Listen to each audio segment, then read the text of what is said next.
At just 19, Eliza had barely tasted the sweetness of girlhood before the weight of womanhood was forced upon her. Born into a struggling family in a harsh, snow-buried village, her father's debts had piled up so high that repayment seemed impossible. With creditors breathing down his neck and the family's honor at stake, her father made a decision that carved scars into her young heart.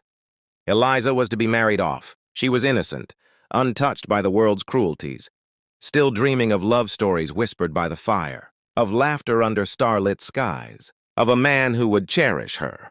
But instead, she found herself sitting in a drafty cabin with her mother's trembling hands, braiding her hair, preparing her for a life she had not chosen. Her groom was Thomas, a poor farmer who lived on the edge of the village.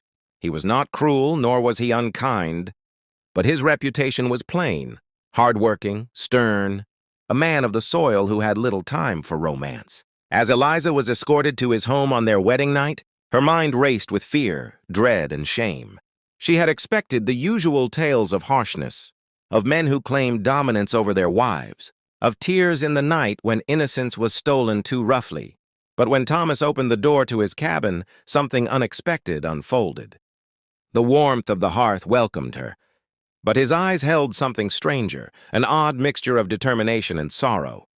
He spoke little as the snow howled outside, guiding her to the wooden table where 2 candles flickered. Her heart pounded, unsure of what fate awaited her. She had prepared herself for pain, for humiliation. But instead, Thomas did something she never expected.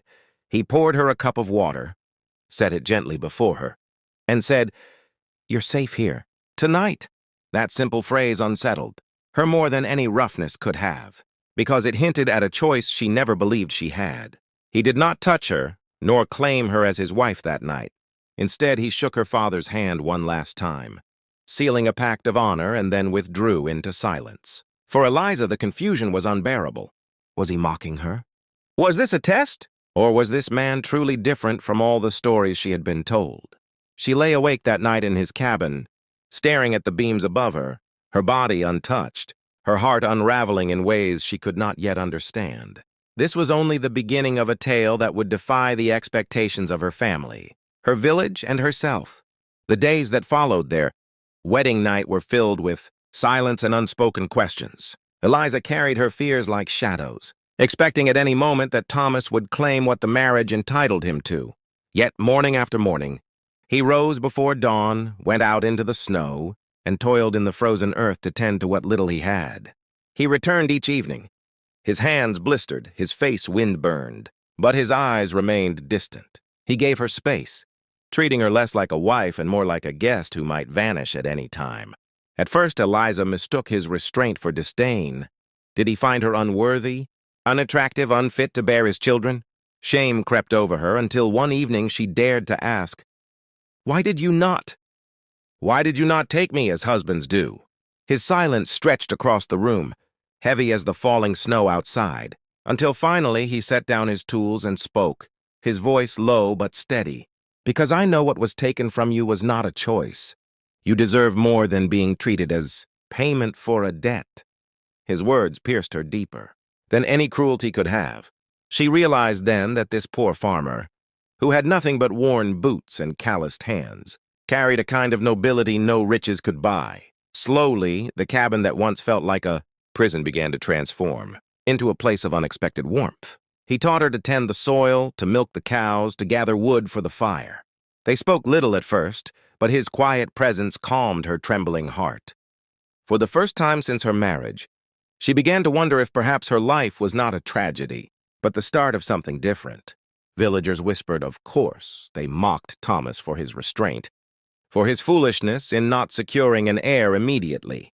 But Thomas did not care for whispers, and slowly, Eliza found herself not caring either. Nights passed with her sleeping in peace, untouched, respected, yet strangely yearning for the day he might finally see her not as a burden, but as a partner. What shocked her most was not what he didn't do, but what he did instead. He chose to wait, to let her heart find him before her body ever would. That was his gift, his defiance against a world that had treated her as property. And though their love was still unspoken, The flicker of it glowed stronger with each passing day. What began as a forced marriage was quietly transforming into a bond, forged not by obligation but by choice. And that choice, that restraint, was more powerful than anything she had imagined. Their story had just begun, and if you want to follow the rest of this journey, to see where Eliza's heart leads her, make sure you subscribe to our channel. More stories like this, of love, pain, and unexpected hope, are waiting to be told, and you won't want to miss what comes next.